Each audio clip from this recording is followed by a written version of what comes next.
Hey everybody, welcome to our podcast. We're the Bunnyhug Farmers. My name's Tyler Jaenen. I'm here with my co-host Dallas LaDuke, and we have our very first guest on the show, Travis Hildebrandt. How you doing today, Travis?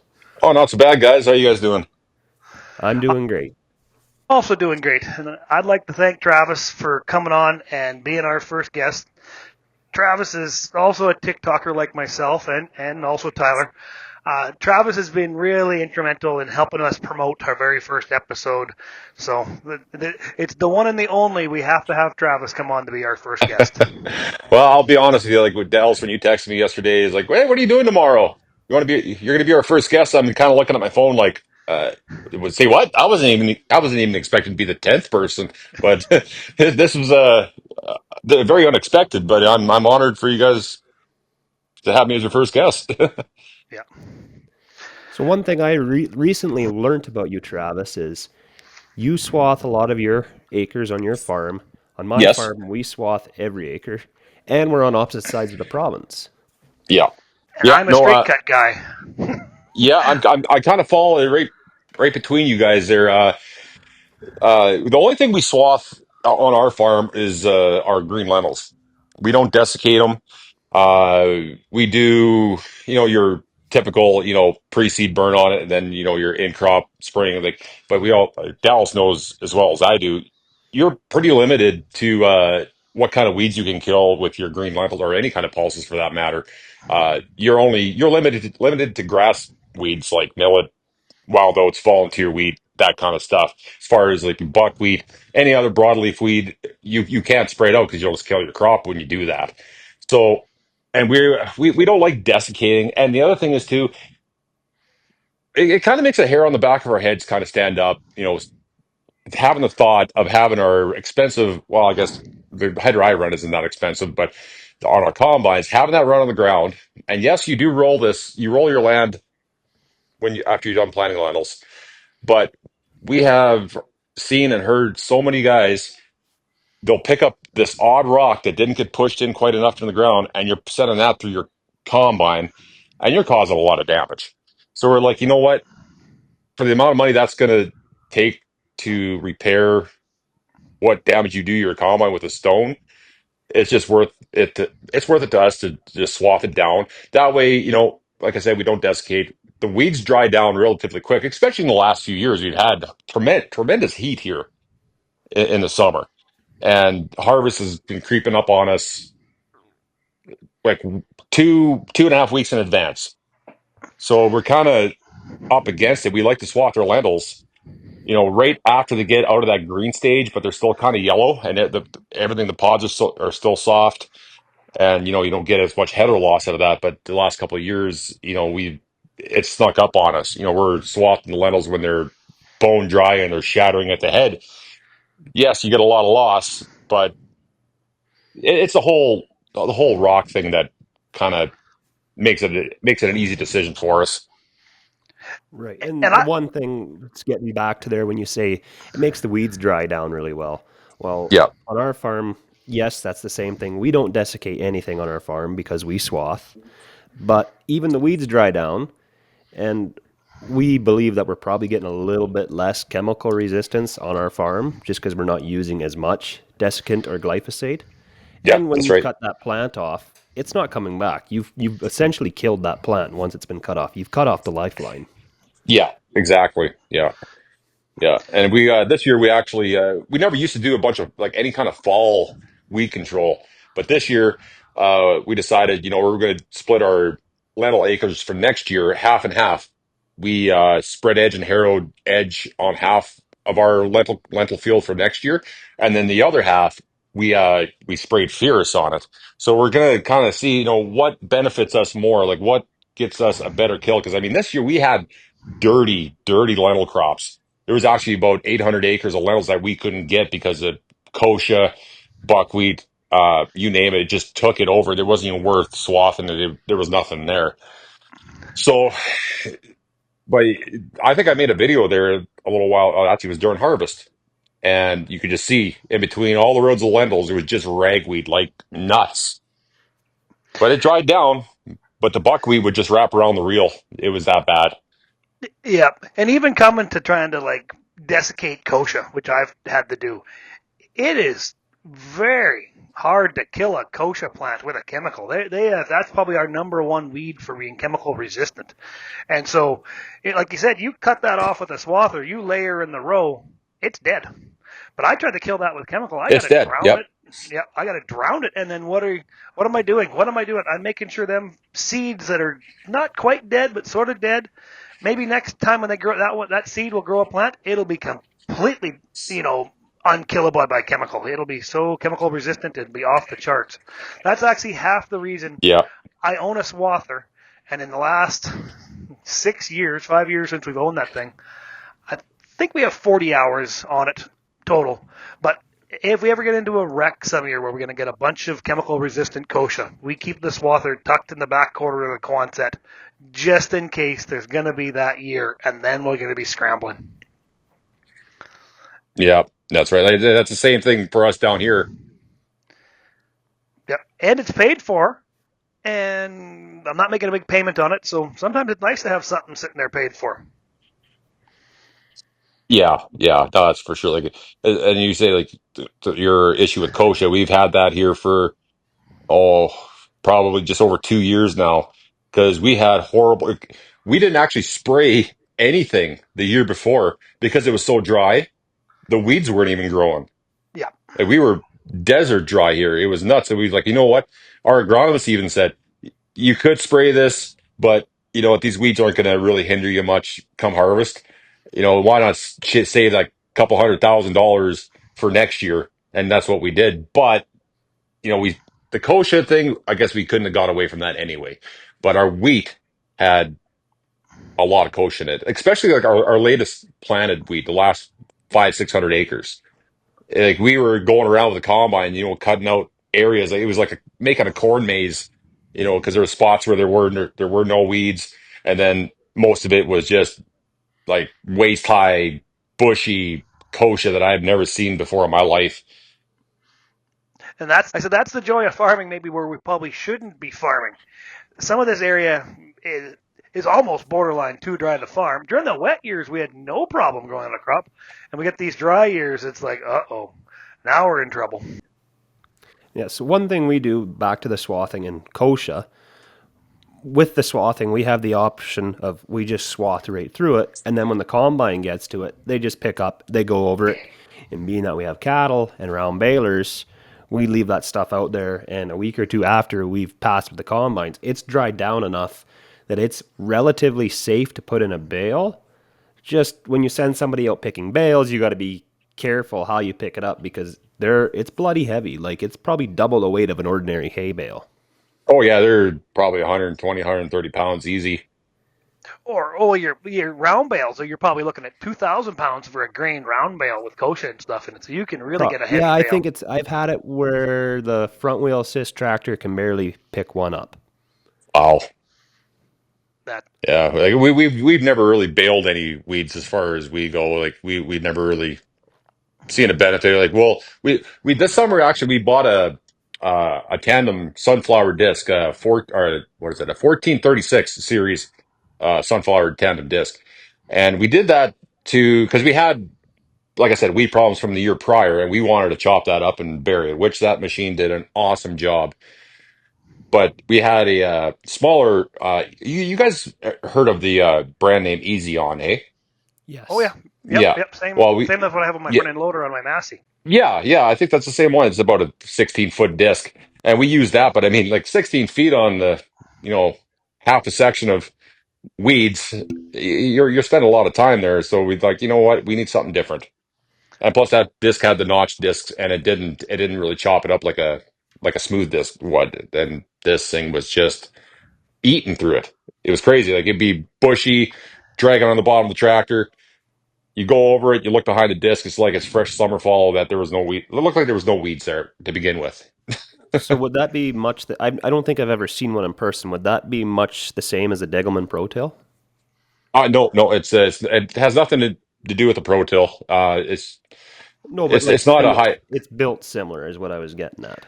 Well, it's got Um, it have two rows of no, discs, but it's more of just a straight double disc. Where you the do. Pro Tail is also two rows of discs, but it's made with high speed and a rolling basket. Where you don't got a rolling basket on yours, do you, Travis? No, we don't. But you can actually buy that as an option. You can get a drag harrow behind it, or you can get the rolling baskets behind it.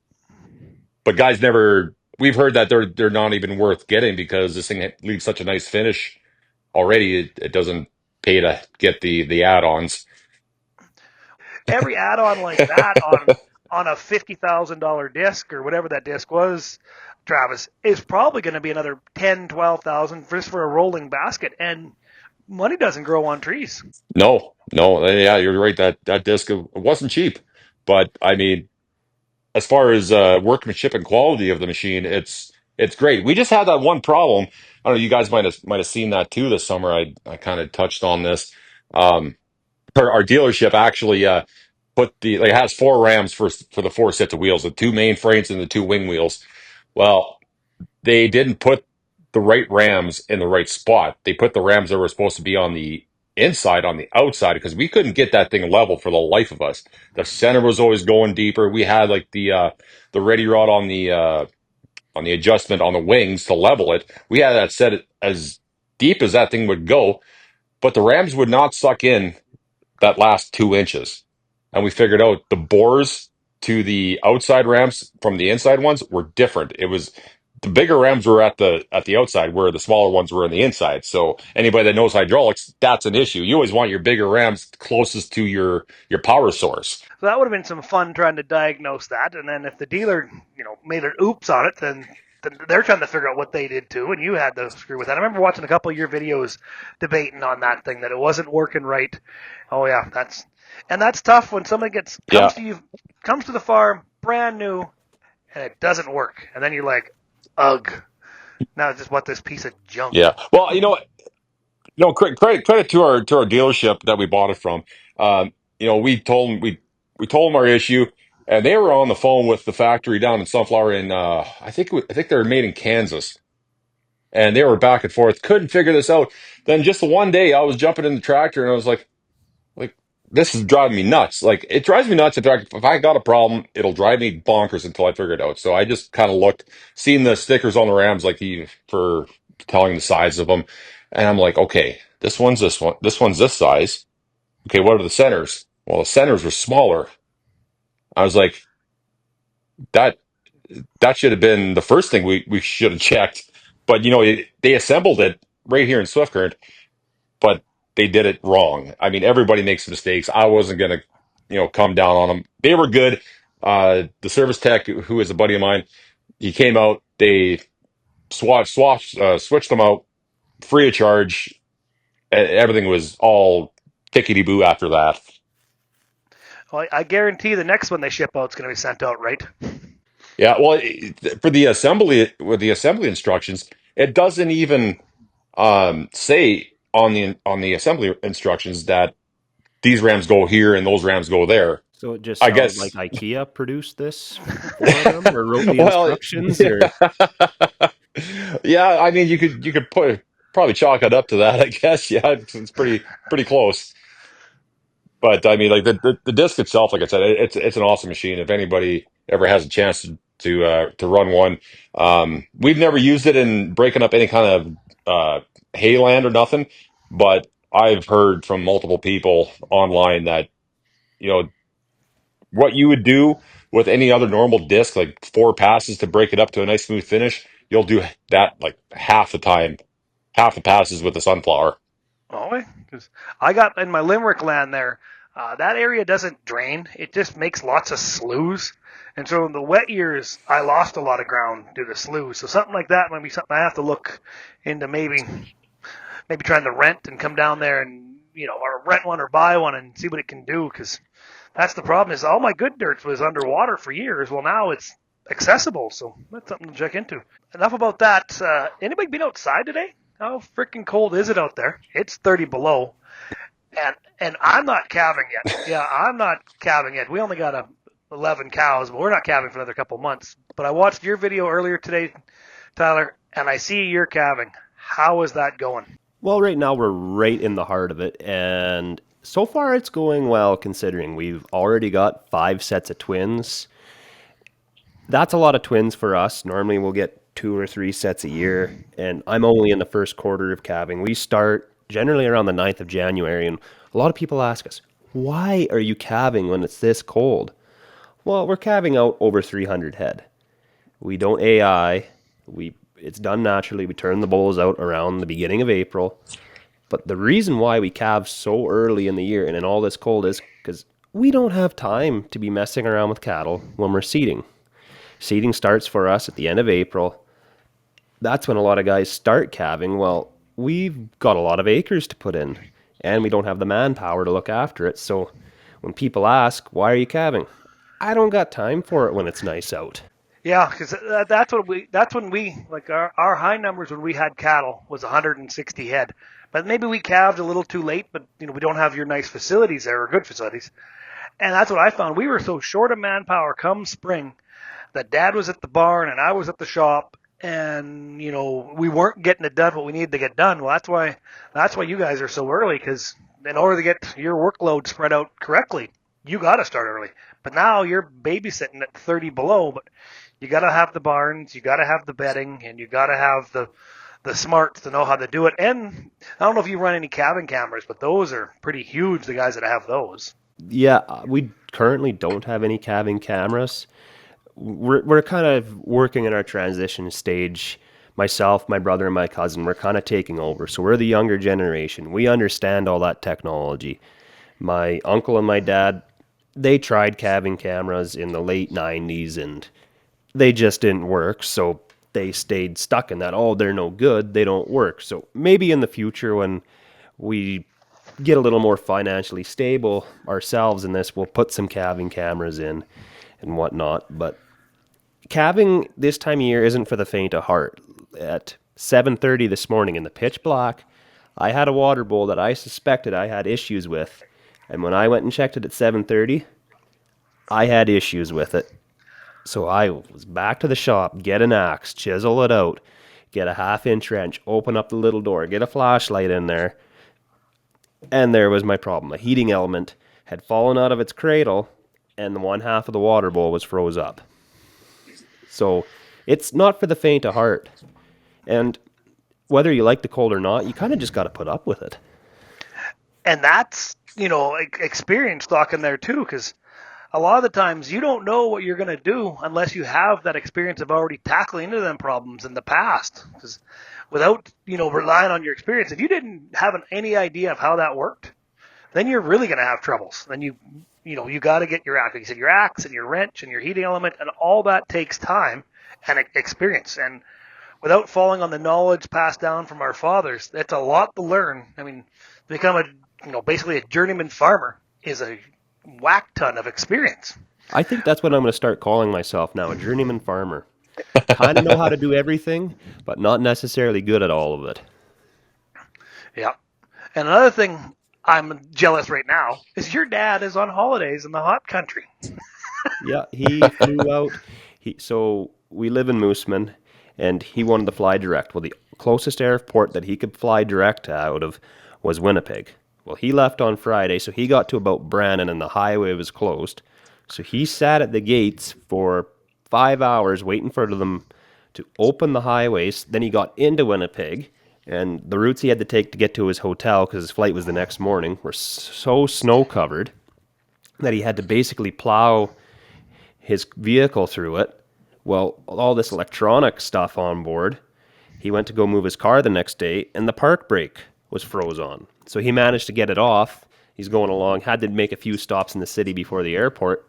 It was so cold out in Winnipeg, and the vehicle was froze up so bad that his park brake wouldn't engage on his car. Thankfully, he was smart, and he paid for the heated parking at the airport. So his vehicle will be nice and toasty for him when he comes back. Oh, that's money well spent.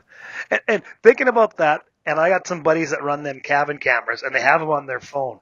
You know what's going to happen? If you get calving cameras and your dad's in holidays, you're going to be doing your calving. Your dad's going to be sitting on some beach and he'll be running the cameras back and forth and telling you that 34B looks like she's going into labor. And you're like, you're on holidays. Quit playing on the cameras. Exactly. Yeah, my buddy, the camera would go left, he'd move it back to the right. The camera would go left, he'd move it back. It was just him and his dad were just fighting over where the cameras were going to be aimed. But, that technology is an amazing thing. And I think once a guy gets to it, you won't want to be without it. But, also there's something to be said about eyes on the ground. You got to get your butt out of bed like you were at 7:30 this morning and get out there and take a look at, them animals, walk through them. And especially, in your video there, you were trying to move them cows out of the shed so you can bed them. Well, they weren't. Obviously, you don't get any wild cows because they weren't even moving. Like they were just locked in there solid. No, they didn't want to move out. Normally, they would move out easier than that. Just it's the cold. It's warm in that shed. Like when we go down and do our first walk through the pens in the morning, and you get right to the back of the shed, it's warm in there. Like it's still below 0 Celsius, but it's warm in there. Like with all your snow clothes on and everything, you're comfortable. Oh yeah. Out of the wind is huge. Like this morning, I was outside at 30 below. I shot a little video out there playing around. MySpace. And it was good. Yeah, MySpace. Everybody's gonna go to MySpace, and it was good. But yesterday was actually a little bit warmer, but that wind was howling. Oh, it was miserable out there yesterday. That got so cold. That wind chill factor is massive. Yep. And if anybody's wondering, it's 30 below outside. So 30 below Celsius and 30 below Fahrenheit aren't that far apart. Actually, I think it's 40 below. 40 below is 40 below. That's the same number on both scales. Bleeping cold. It's bleeping cold.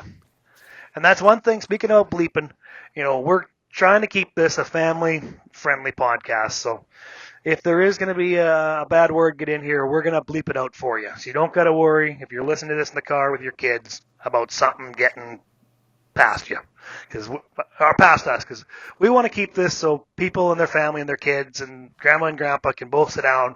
And everybody, if they're listening to it, don't have to worry about something wrong coming out. And if it is, hopefully Tyler can hit the old bleep button on it. Because we do have one guest in mind, and we might do a warning at the beginning of that video, because just who the guest is, swearing is part of their vocabulary, and it might not be a very good podcast, but for this one, we're gonna keep the swears out.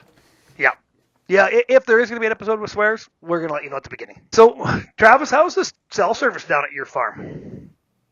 Well, it's not bad. Actually, the farm is honestly it's probably 3/4 of a mile from the cell phone tower. Yep. So I mean, it's not bad there. But I mean, if you end up standing right underneath the tower, you got nothing. Really? It doesn't go down? Yep. Nope. No, because it's actually sitting on a quarter of land that we rent, and it's literally right behind the yard. And I can tell if I'm like I listen to podcasts all day long in the tractor, in the combine, you name it. And if I'm listening to a podcast and I'm within, oh, I guess I'd say 1,000 feet, 800 to 1,000 feet from the tower, I'll lose it. Oh, it's just how the antennas are aimed to go outwards, not Yeah, downwards. yeah, yeah. Like it doesn't have all the antennas coming off. It's got those. I call them drums. You look like snare drums hanging off the Oh, sides. yeah. I think we got a new one here south of Glentworth. They just put up now 4 years ago, which has just been an absolute game changer for cell phone service. Before you used to be able to go to the bar in town, and cell phones never worked in the bar, so it was always a great excuse why the wife couldn't get a hold of you. Well, I was in the bar, and there's no cell phone service in there. Now you can't get away with that because the bar's got perfect service, so that excuse is gone. But I find with my land, I'm a very scattered farm. Like we got land every direction of Glentworth, but we go south of Glentworth. I think it's 16 miles south we go, and you actually cross the North American Divide, we call it the bench. So the water on the north side flows up the Old Wives Basin, then off the Hudson Thunder Bay or whatever, and the water on the south side goes down into the States, into Fort Beck, and then into the Missouri.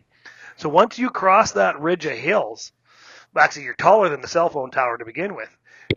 and you're in and out of service, and then you'll go out of service, and then you'll come off the American towers, and you constantly get into the welcome to the States, welcome to Niemont, data roaming charges will apply, and it's like, yep, I'm south of the bench. So, and nobody will ever put a cell phone tower down there because nobody wants to put their signal into another country. Hmm. Yeah, I was going to ask you that a while back as far as that goes. Like when you do get those notifications on your phone that you're picking up towers from the US, like is it do you see that on your phone bills too or no? I run a plan where I'm covered, a North America plan, because Okay. I wouldn't even want to know what it would be for all them charges I get. And then when a guy can go down to the States, I don't got to worry about turning off cellular data. I just use my phone normally. Hmm. Tyler, how's your service out there? Terrible. Terrible. I have 2 cell phone towers within, by the way the crow flies, both of them are within 10 miles of me. It is absolutely terrible. Communicating on our farm used to be a huge problem. And then in about 2007, we got into two-way radios, VHF radios. And we put them in everything. My house has one, the workshop has one, Dad's house has one, even my uncle's house has one. And getting onto the cell phone and two-way radios, my uncle flat out refuses to carry a cell phone. He says, I can't get any service on it.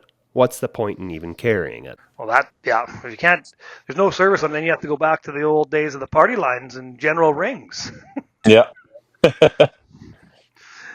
you want to, what is a general ring, Dallas? I Oh, don't hey, think a lot of people will know what that is. that's something. Well, my dad is a 49 model, so he's turning 76 here right away. So back way before 911 and all that stuff, it was a party line, but basically the whole RM was basically, had phones. So everybody would have their own rings. If it was a party line, you'd be like one short, two long would be your rings. But a general ring was like just like a 5 second long ring, and that meant everybody in the RM or the municipality, whichever way it was, pick up the phone. There's something important, and it usually was involved a fire. It'd be a grass fire, it'd be a structure fire. So it called everybody. So if it was 1 4 second or 5 second long ring, that was a general ring. That means pick up the phone. There's a message for everybody. And I don't know if it was one lady or whatever at the operator station just repeating the same message until the word got out, but that's how they let people know that there was a fire or an emergency, was the general ring.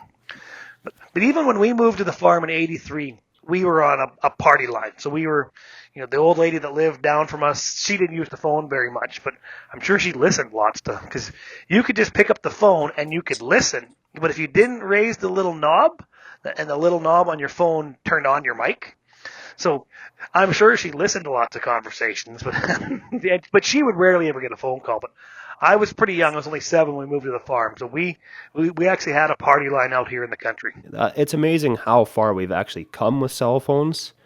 And on this farm, we still have 3 landlines on the farm just because of how unreliable cell phone service is. So with the two-way radios and everything, and them scattered all over the yard, if somebody wants to get a hold of my uncle, they'll phone the house. Leonard's wife, Nancy, is normally home, and all of a sudden you'll hear Nancy come over to the radio.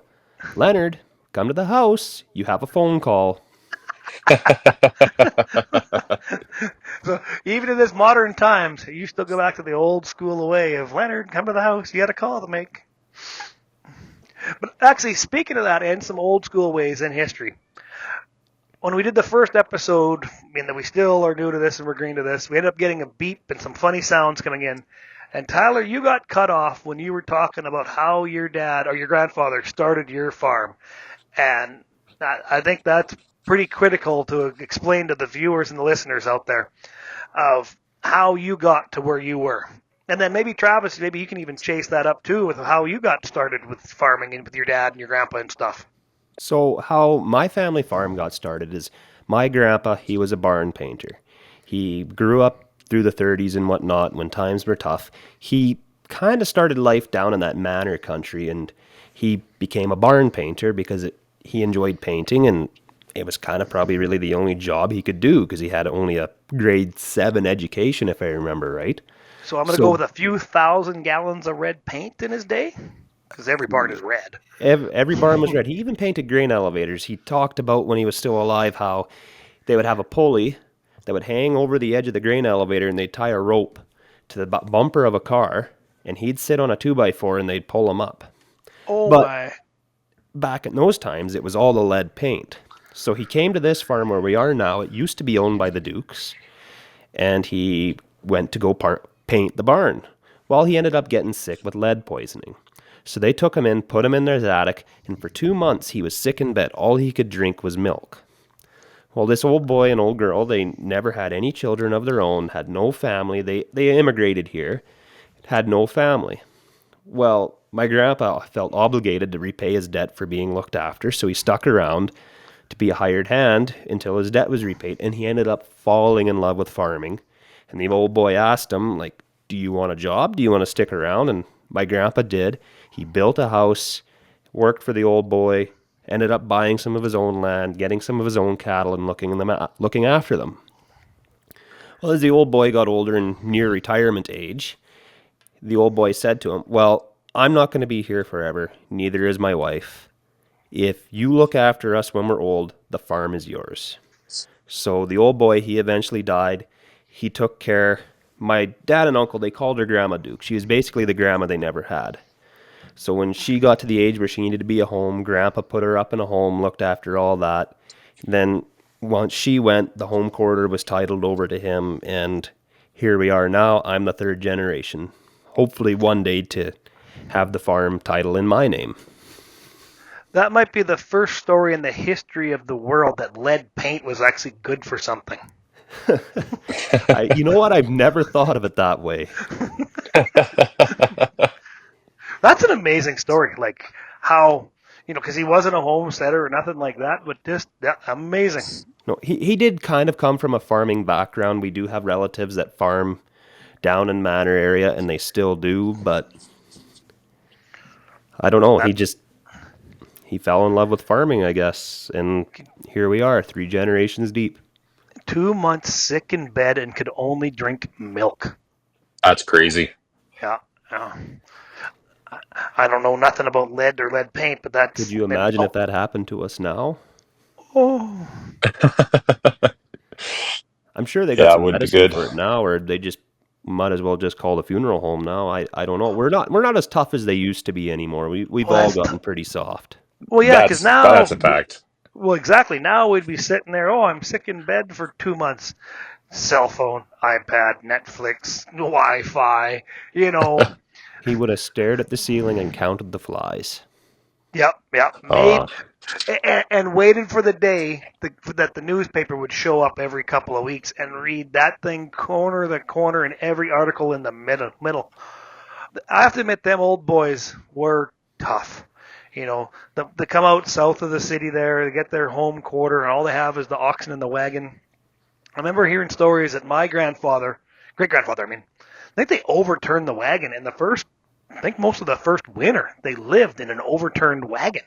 Like, that's tough as nails. That you Wow. ain't doing that now. I couldn't imagine that. Like, I was laying on my side in that water bowl, fixing that water bowl today, and I was maybe only out there for 15 minutes, and I was frozen.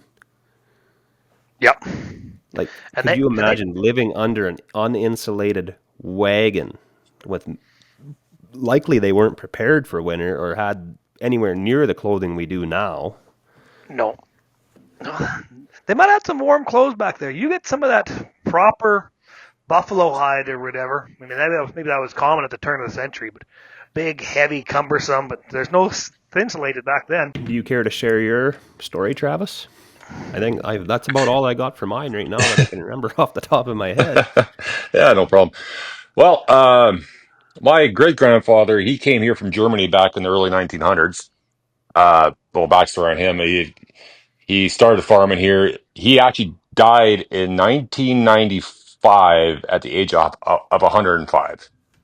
Oh, So he wow. lived a full life. He had 3 hip replacements, 4 quadruple bypasses. There was no quitting that old man. But he came here from Germany. Him and my great grandmother had 5 kids, a girl and 4 boys. My uh, great uncles, I guess, and one was my grandfather. They farmed together for a long time. Then from what I remember, how the story went, my grandfather had a falling out with his brothers, and Grandpa thought, you know what, I'm going to go branch out on my own. Same area, like not far from the house he grew up in, like literally like a quarter mile down the road. And we live in a little village here, just south of Swift Current. And Grandpa started his own thing. He built a really nice yard. He built a small corral. He raised a few head of cattle for a number of years.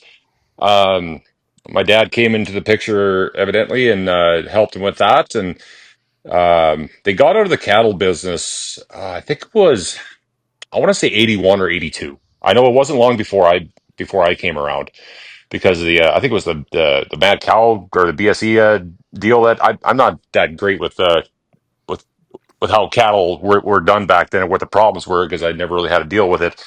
But he just kind of got out of it, went straight to just grain farming with my dad.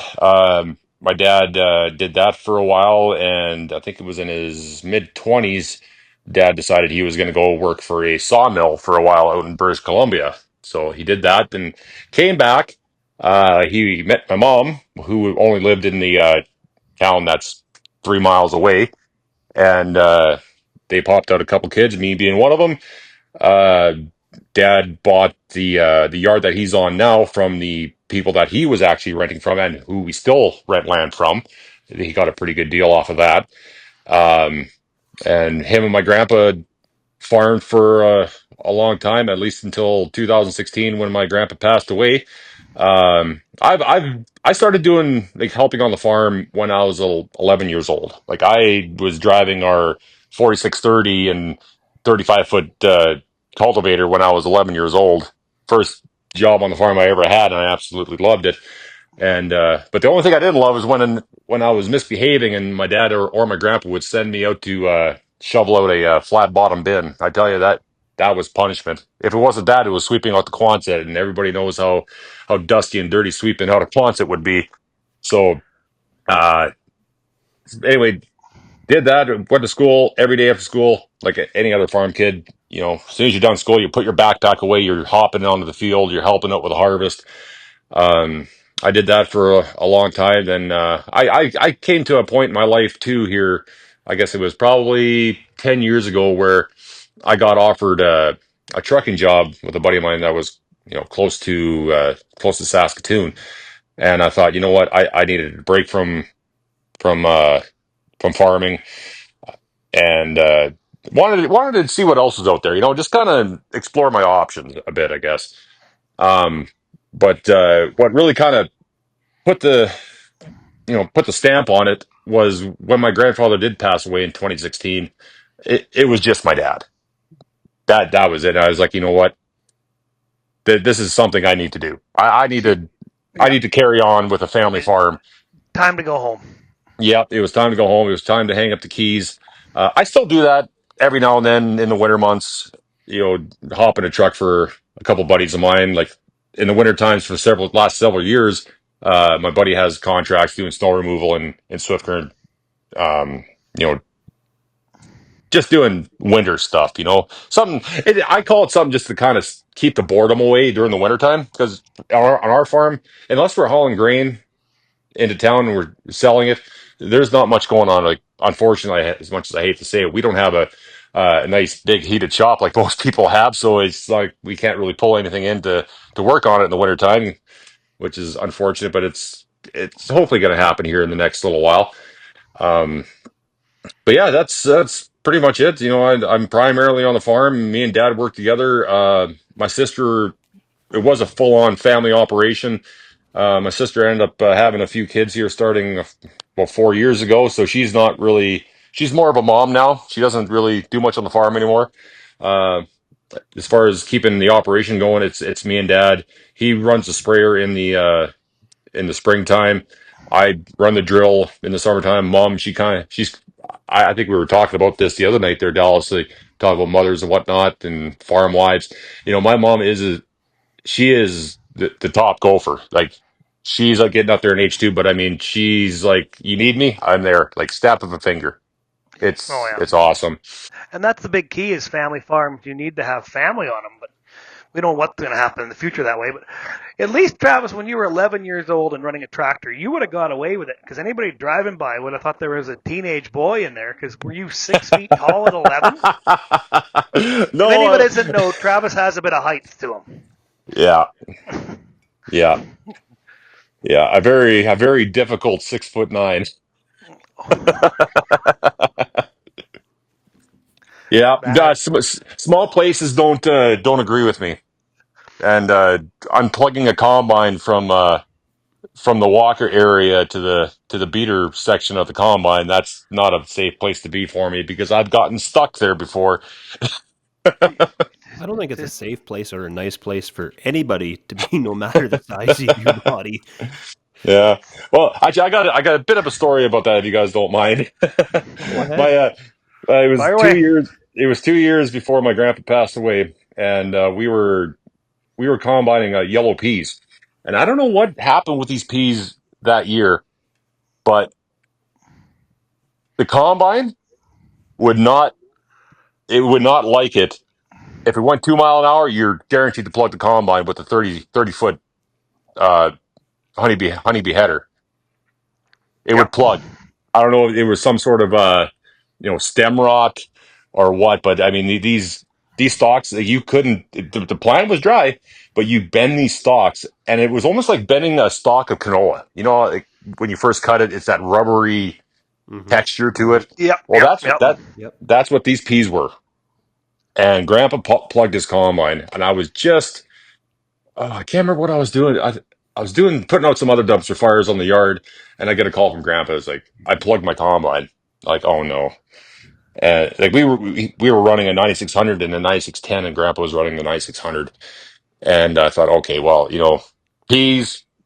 There's a shear pin for the low speed on that cylinder, so the shear pin would have broke to eliminate it getting slammed in there too bad.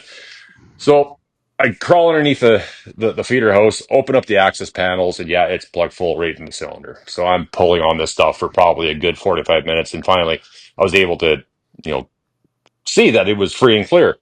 So I put a new shear pin in, Grandpa fires it up, shear pin breaks again. What the heck? Well, there's something else going on.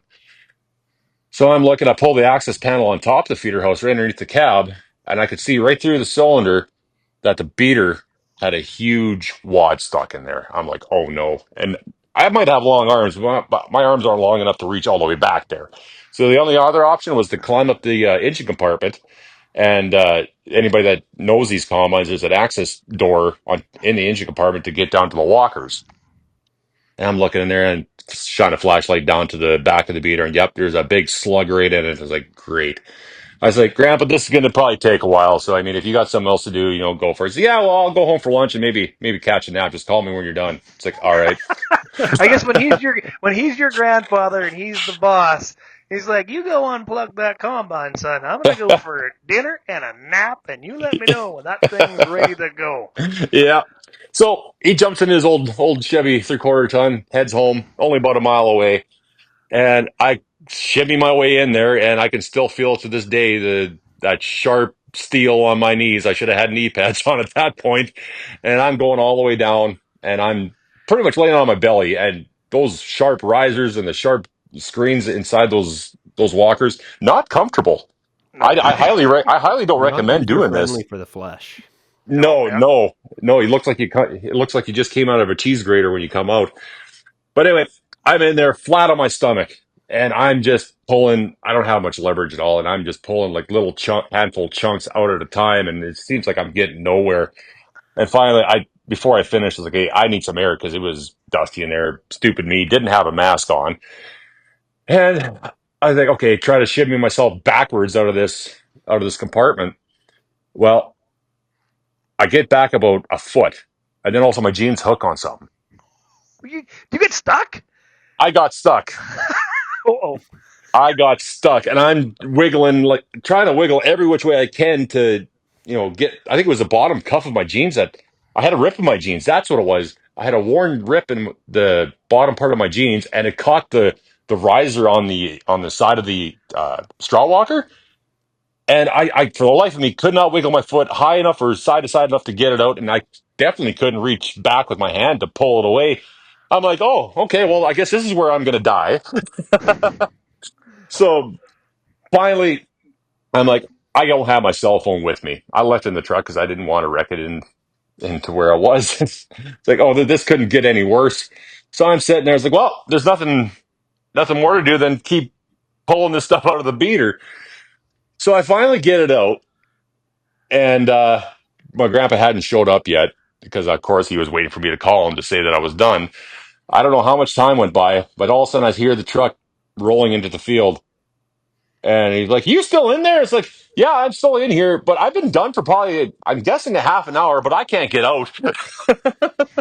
It's like, "Well, why did you call me? I don't have my cell phone with me." So poor guy, he had to reach in the top of the compartment to get where my leg was caught, pull it out. It was the stupidest way it was hooked on there. He just yanked my leg and ripped.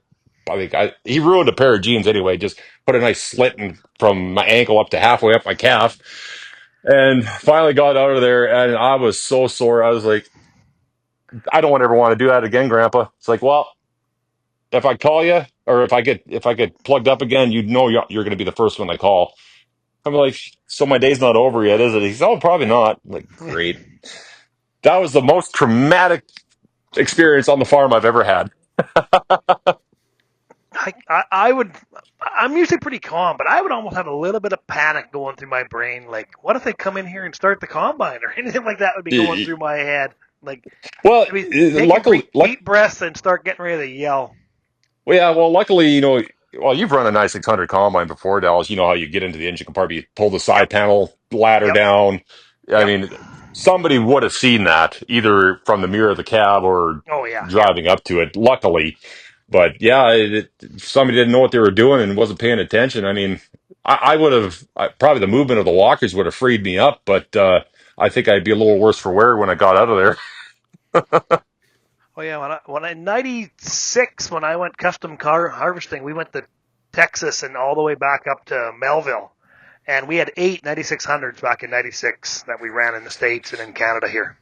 So, and then after that, then I come back and farm full time with Dad then, and then we bought our first 9600s. We had two 9600s and then 9610 before we upgraded to the claws. And the combine length and history around this farm is video by itself, or a podcast by itself.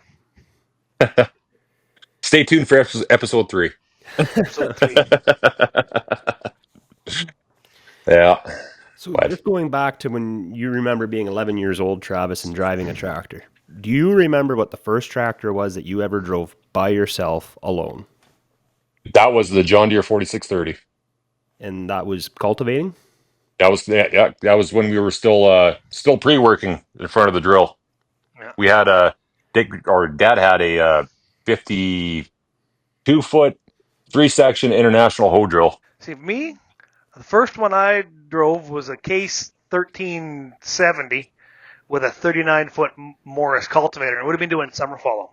And ironically, my mom was the one that showed me how to summer fall. I forget Dad was doing something, and Mom was supposed to be doing it. And I don't think she wanted to do it, so she showed me how to do it, and that's how I learned how to run. That's the first one I ran: 1370, 39-foot 3-plex Morris cultivator doing summer fallow.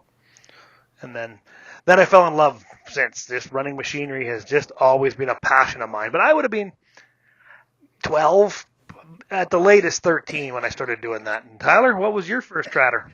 The first one I can remember running on my own was a Case Steiger 9240 with an 850 bushel Degelman grain cart behind it. Oh, Nice. Just we were short bodies and it was an easy tractor to drive. It had the power shift in it. And the 9240s, they're kind of a unique tractor on their own. They don't pivot in the middle like your standard four-wheel drive tractor. They have the crab steering. Yeah, like the 2670 was. Yeah. And I think the 9270s, I could be wrong on that, were the same way. They had the crab steering. 9260. 9260, I would think. Okay. Yeah, That's right. 9260s were that way. And it was kind of unique. I can remember back when we did do a little bit of straight cutting, the TX68s, they were kind of like how the Gleaner augers are on them today. Still, what do they call that? The anteater auger or something? Something Oh, like that, yeah. yeah, they come way off So, the bottom anyways, there. we had a 30-foot straight cut header on. Well, it wasn't quite enough length to get the grain cart in to unload on the go. So you'd kick the crab steering and you'd walk that rear dual in behind the header of the combine to get the grain cart in over. And here I am at 11, 12 years old doing this, trying not to soil myself because if I make one wrong move, I'm going to run this header over. And dad, my uncle, and my grandpa was still alive and farming at that time, are going to have some choice words with me. If Oh you yeah. drive over a header, oh yeah, yep. Thankfully, I never did it, but it was kind of unique experience. They were such a unique. We had a Case 2670, which is the same steering, just a more obviously a junkier tractor and terrible case motor. But if you pulled that lever and you pulled the lever down on the back crab steer and then you turn the steering the other way, you could go down the field making 8 individual tire tracks behind the tractor. Like it was just, it's like a Land Rover all by itself.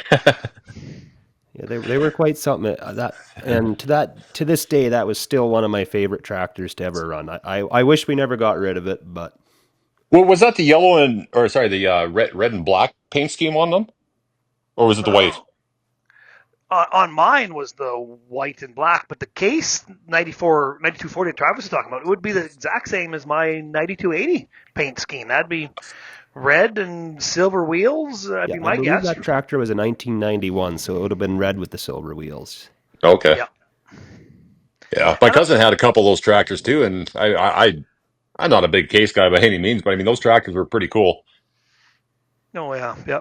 That would be a very unique one because I mean it was a unique design, and that's right when they bought Stagger out in '88. Case bought Stagger. And so they just started slapping, red paint on green tractors. And they're like, what are we going to do with these diffs? Oh, let's just make a solid frame one and slap our old diffs in. And half Stagger parts, half old Case parts. But I think I was at the Egg in Motion there. I think the new Claws tractors, some of those big four-wheel drives, are also a crab steer, four-wheel They steer are. tractor. Yeah, I've They are. seen them. They Yeah, they are. It'd yeah. be interesting to see how much better it works because on that 9240, it wasn't a mechanical steer. Like the crab steer was electric. Oh, okay. Ours is a hydraulic. Yeah. So Yeah, I was at the crop production show in Saskatoon here for the last day last week, and they had one of their tractors there. And I talked to the guy about it, and yeah, it's all pretty much the same thing. Yeah. Well, Claus is a world leader in technology too when it comes to the farm machinery, obviously with their combines, and I would think their tractors will be really decent too. That dealership was a scary part. The price is the next scary part. Mm-hmm. Yeah, there's Yeah. literally in my area, there's no dealer network for them. Like I'd either be Brandon. Is there a Claus dealer in Regina? I think there is. Or my Maybe. closest We one would we we either got be one in. Winnipeg or Yep. Swift Current, I'd have to believe, because there's a Yeah, Claus we got dealer. one here. Yeah. Yep. Yeah. I, So I, that. I don't know. And then, yes, as you're saying, the price would be just scary on them.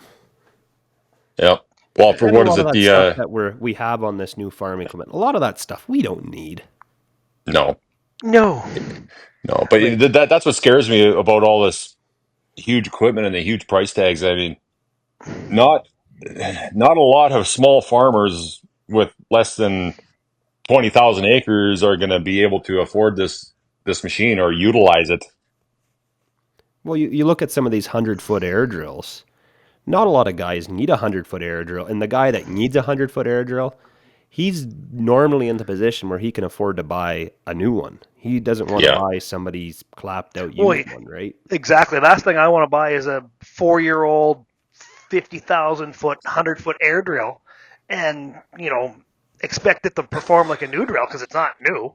But No. they're going to want a fortune for it. So somewhere along the way, either the first owner is going to get effed on it, or it just, I don't know what that old, the new old iron's going to be worth. Like it's going to hold its value or just drop off because a lot of people are going to want that stuff because the time it gets around, well, the new stuff's going to be so much better. The new tank's going to be better. So the Hmm. massive depreciation on some of this farm machinery is going to be massive.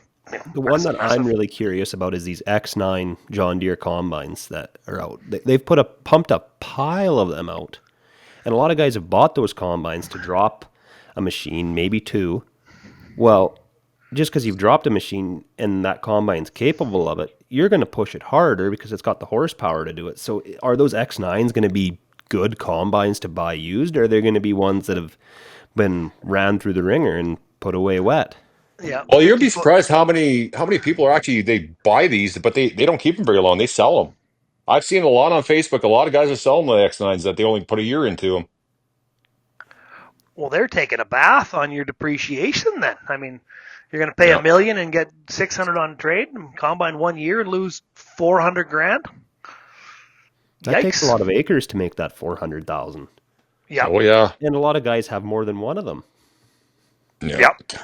Yeah. But that's the thing though. That they're not put on the market for guys like, well, I guess I might as well say guys like me that only farm 6,500 acres. They're for the guys that are running 6 or 8 combines every year. They're like you just said, they're looking to down, um, I guess downgrade on their equipment line from 8 to like 5. Yeah, I mean, in my part of the world, in that terrain, you're not going to bend your. I mean, I run FD2 MacDons, and maybe I could go to 45 foots, but I doubt I could make a 50-foot follow my terrain and do a good job doing it. So if I can't keep that combine full, then I have way too much combine, and if my header can't cut the ground correctly, then I have way too much header. So the idea of a class 10 or 11 combine out here for me is just absolutely laughable and not going to happen. I run class 9 combines, which majority of the time, especially the last few years, are overkill. It's just when you go through the dip, then I like having that big power. Finally find some crop and the combine runs up to 95, 100 engine load. But then the rest of the time, I'm cruising on the field at 50% engine load, knowing that I'm not maxing my combine out. Mm-hmm. Yeah. Do you got a lot of hills in your area there, Tyler? It is very sporadic where I am. Where our farm is, it's fairly rolly, and if you just go about a mile south of where my yard is, it flattens out, and I'm right near the Pipestone Valley. Okay. So from this Pipestone Valley, it's fairly rolly. It doesn't seem like it on the highway, but you get a few miles off the highway, it gets decently rolly.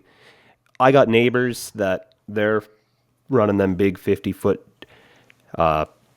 straight cut headers on their X9 John Deeres, and they're having no issues. So header width wouldn't really be a problem here for us, but we kind of got a mixture of everything here. Okay.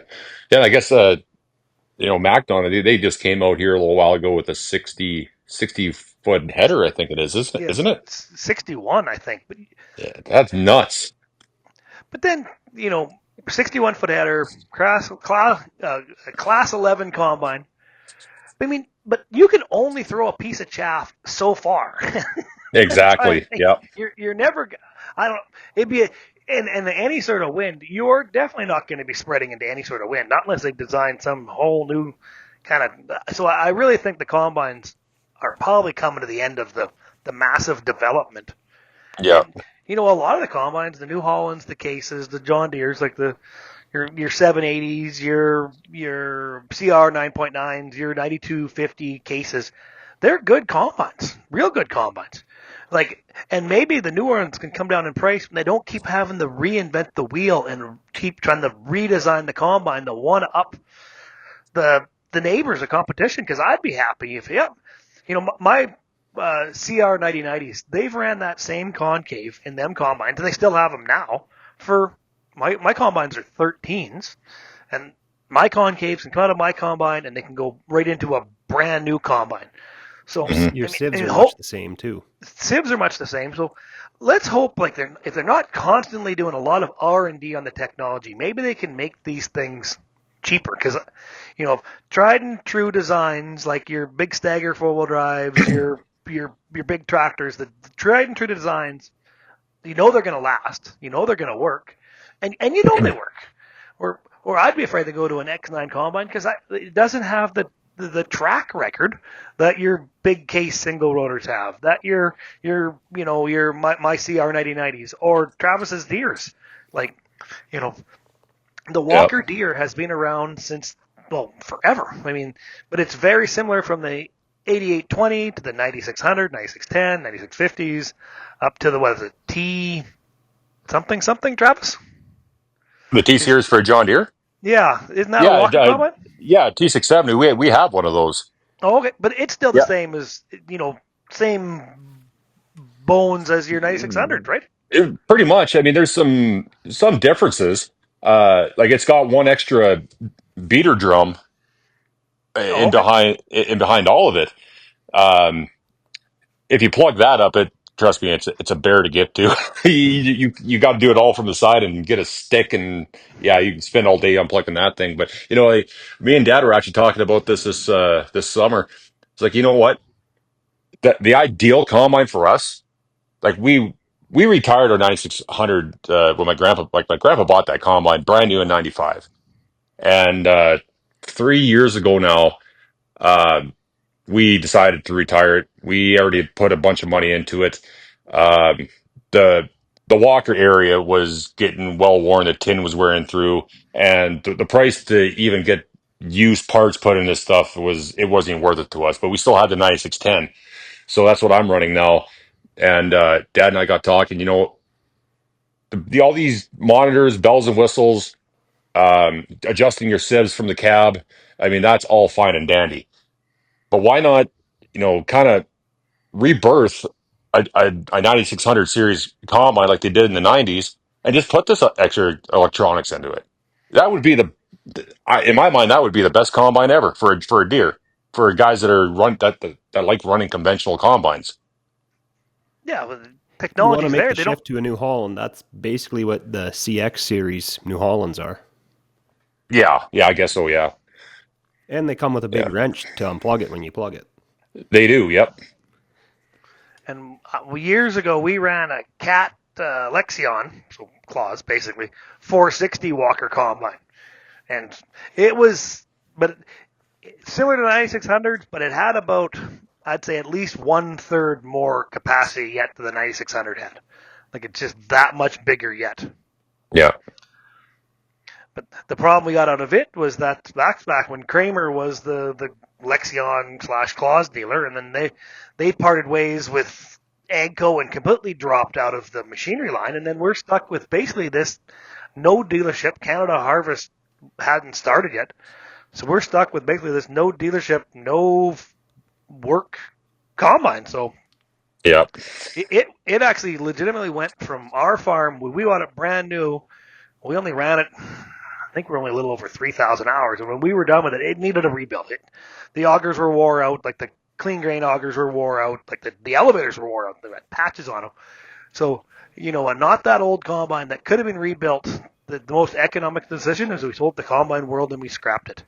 And Hmm. so, that's not very viable. No. So that's No. why we stick with pretty brand name equipment around our place. Yeah. Yeah, and that's why we still have that 9600 sitting in our yard or on the side of our yard right now, because 95% of the parts that are on that 9600 will fit that 9610. So we're actually saving money on parts from the dealership to keep the machine that we got running. Well, they don't want you to do that. They No, they want you to don't. buy. They want you for the first 10 years to buy new parts, and then they're going to make that part made of unobtainium, and you're not going to be able to get it. And so now you're just going to scrap that combine, ship it to Combine World, and they want you to buy a new one. They don't want you Yeah. to run that old stuff. No, no, no. That's No. Travis. You're doing it all wrong. Yeah. Well, I mean, like we're not big farmers as far as today's age of having the amount of acres go. Like I said, we're 6,000 to 6,500 acres at this point, and everybody around us is more than that. But I mean, we're not every farmer is rich as much as people like to think that. They see everybody with this brand new equipment. Oh, they're rich. They got money coming out of their, what. I mean, That's some people one just thing don't that get it. really ticks me off is when people find out, oh, you're a farmer. Oh, you're rich. Yeah. No, I'm not. Not No, even close. no. I've had so many arguments with people online about this. Is like, they bought that new equipment mostly because they had to, because you got to keep up the integrity of your equipment line. I don't care who you are. Hmm. Yep. But and you know what? Somebody's got to make those payments. Like those payments aren't cheap. Like one tractor could pretty much buy a good house three times over. Yep. Oh, absolutely. So we might be We land and machinery rich, but we're definitely cash poor. And the Yeah. only absolutely. time you're ever going to see that money is when you get out of it. And that Hmm. means you've now ended your multiple generation farm is now done. And it's Yeah. gone And forever. It's and gone. that money I think is better off to be shipped down the road to the barn painter can take over the next generation. Yeah. Yeah. I mean, it's hard to see. It's hard to see, these farms that were around for decades. All of a sudden, you see their names on the Ritchie Brothers auction list. It's either because they can't afford to, or their kids, the four kids they might have, don't want to keep it going. It's hard to see that. People just don't want to really get into farming as much as they used to, I guess. I Yeah, mean, and it's. and I've noticed ourselves as we've grown over the years, like you'll buy a half section of land and off in the corner there was an old yard. Well, there's no power, the bins are gone, the house is fallen over or just done. And it's heartbreaking, but it has to be done at the same time. Like, there was history there. People were raised there, children were birthed there, stuff like Hmm. that. But at the same time, the land is so valuable where the yard site is sitting. It breaks my heart, but we keep having to do it. You tear it all up and you knock the trees down and you push the old bin in the corner and you burn it and you clean it and you pick the scrap iron. And within about 3 or 4 years, we've 100% erased that farm from the history of the land. I mean, Yep. you'll walk out there, you'll always be able to walk out to them old yards, and you're going to find a broken plate or a harrow tooth or some piece of machinery, something or other. But the drive by at 100 mile an hour or 100 kilometers an hour or whatever, it's gone. Yep. And it's sad in a way that we've erased. I've done it myself lots of times. Dad and I have made farms disappear. And it's sad to do, but at the same time, when you're paying thousands of dollars an acre for this land and you're losing that productivity, you're making that payments. It's most of the time it's in an inconvenient place. You're farming around it. Big machinery don't fit in the corners. But that old yard was gone. We could stroke right through there, Yeah. and just yeah. So it's hard to do, but it has to be done. But there's a lot of history gone. It's an That's right. unnecessary evil. It Yeah, is. Yeah. necessary. That's exactly right. That's necessary evil. Because even this old yard, like when Dad bought this farm in '83, when we moved to this yard, Dad set up the house and stuff. There's supposed to be good water here, which I've proved there isn't. There was one fallen over barn and one dead tree in this yard in an old well. And then dug a new well, built the house, built this, and everything went into it. Well, a couple of years ago, we were trenching a power line, aeration in some bins, and we always knew the old house was back in that area of the yard. Or, I was only 7 when we moved here. And Dad's like, you got to come see this. He figured when he was trenching, he got into the cellar of the old house, and there's, I don't know, we only got a few of them, but we picked up dozens of jars, like quart sealer jars. He said, like they were almost like stacked in here, and as the house fell in on itself, and that's what I cleaned up the little bit that was left of the house, but it was all buried over, and all he found was all these jars and bottles and everything. And he dug it all by hand. Like he didn't run a trench with it or dug it all by hand, carefully removed it. But he said on both sides of this trench, and it's underneath an aeration bin on the one side, a big hopper bottom, he said, it's just full of bottles in here. Like there's all sorts of, right here under this bin is where the old house was. So it's gone, but it's also still there. Yeah. Yeah. Those antiques, they keep after some time, they resurface. Well, here's another little story. Years ago, I was working on an air drill, and I climbed underneath the air drill. I think I hammered off something or fixed something. And be gosh darn, if I didn't lose my hammer somehow in the stubble there. And we farmed that land. We rented it for a few years there, and was like underneath there, climbing around. Didn't find my hammer. Never did. I did find the hammer years later. I didn't find it that time.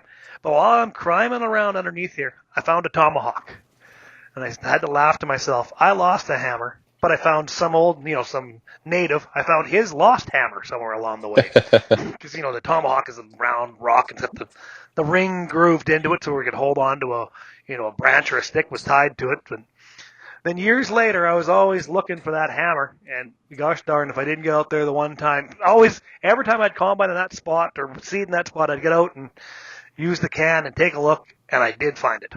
But I found my lost hammer. But meanwhile, I found somebody else's lost hammer along the way. Yeah. I got in our barn there. I got a collection. I don't know if you want to call it collection, but I got about 6 old horse bits from the same half section that we rent right now.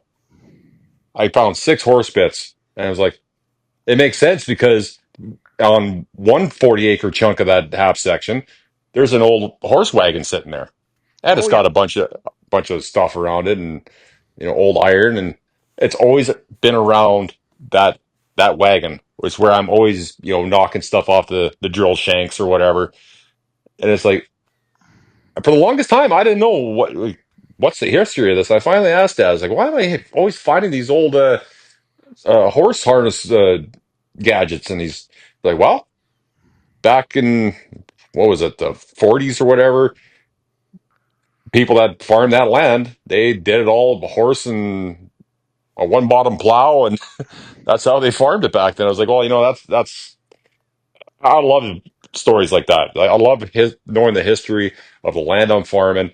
We got one half section that my grandpa owned, and I actually dropped the back dual of one of our 4-wheel drive tractors into a sinkhole. There was no hole when I was driving up to it, but all of a sudden I felt the back end of the tractor just drop about 3 feet, and I was stuck there. I'm like, what the heck is going on? This, oh no, Dad says you found the people that used to have a yard here. You found their old well. I'm like, oh well, that's nice. Yeah. Having the back end of your tractor rod drop into that hole reminds me of a story when I was just out of high school, and I didn't work at the farm initially. I worked for a farmer up at Hazenmore, and he had one of them triple nickel versatiles with them terrible, awful inboard planetaries. Like, they were a garbage tractor. Really, that was probably the worst tractor versatile ever produced, was them triple nickels. And you'd break an axle. And I was doing summer falling with it, and most likely I was probably in a bigger gear than I should have been in or supposed to be in, but I was, 18 or 19 and summer falling away. But I remember the old boss said, when you break an axle, you'll know. And it is, when you break an axle, you'll know, because you're going down the field, and when that axle broke, it was just like you dropped in a hole. It just the back end of the tractor went down on the right side, and the tire just up into the fender and the lights, and It I almost tosses broke an you through the axle. side window. Whoa, you hit the clutch, and no cell phone, so she used to walk back to the corner of the field, and when you break the axle, but the boss said at that time that tractor was fairly decent, not a lot of hours on it, and he found a 145 that had a blown up motor, but the 145 had real big outboard planetaries, and that was that winter's project in his shop there at Hazenmore. We pulled the axles out of the 145 and put the triple nickel in, and took all the axles out of the triple nickel and moved all the tires and rims over and put the axles and built the spacers and had a machine shop remake the drive shaft. So I learned a lot of fabricating that winter just as a young 19-year-old whippersnapper there, but changing the axles. So we changed the axles on Mickey's tractor there from the triple nickel inboard planetaries to 145 external planetaries. So it can be done. The only thing when we were done is there's no more PTO, because that was a PTO tractor. But the pumpkin of them differentials is so big. When we come to put it in place and we're jacking it up, and how come it's not going anymore? Like, we're not in our spacers yet. Excuse me. we were bending the drive shaft that runs the PTO between the drop box at the back and where come on the articulation. So we had to jack it back up, pull out the drive shaft, and then we could put the axle in place. So that Wow. tractor should have a PTO, but you would have to raise the, we'd had thought about it. He never used a PTO, no grain carts back then. He would have had to raise the drop box at the back end above the axle, but that was the story. And then that one story led to another story, which led into another story. That's how it usually goes, right? Well, I see that we're over an hour here, so time we edit this down. We're going to try to keep all these podcasts at close to an hour to keep it going. Big, huge thanks for Travis Hildebrandt to come on here and be our first guest. But I know you won't be the last one. And Travis, I mean, we'll call on you whenever we need somebody to talk to, because you got a wealth of knowledge and experience that I'm sure our viewers are going to love to hear. Well, it's definitely been a fun one, guys. Like, thanks a lot for this. It's yeah, I look forward to doing it again. Yep. And another big thanks is to my partner here, Tyler Jaenen. Make sure I can say the name right. You're doing a lot of hard work over there, lining all this stuff up, and I gotta give the credit where credit is due for Tyler doing all this work to set this up, so we can all have a little bit of fun being the Bunnyhug Farmers, and this is just to have fun, and talk about where we come from and where we plan on going. So, thanks everybody. Thanks, everybody. We appreciate you listening.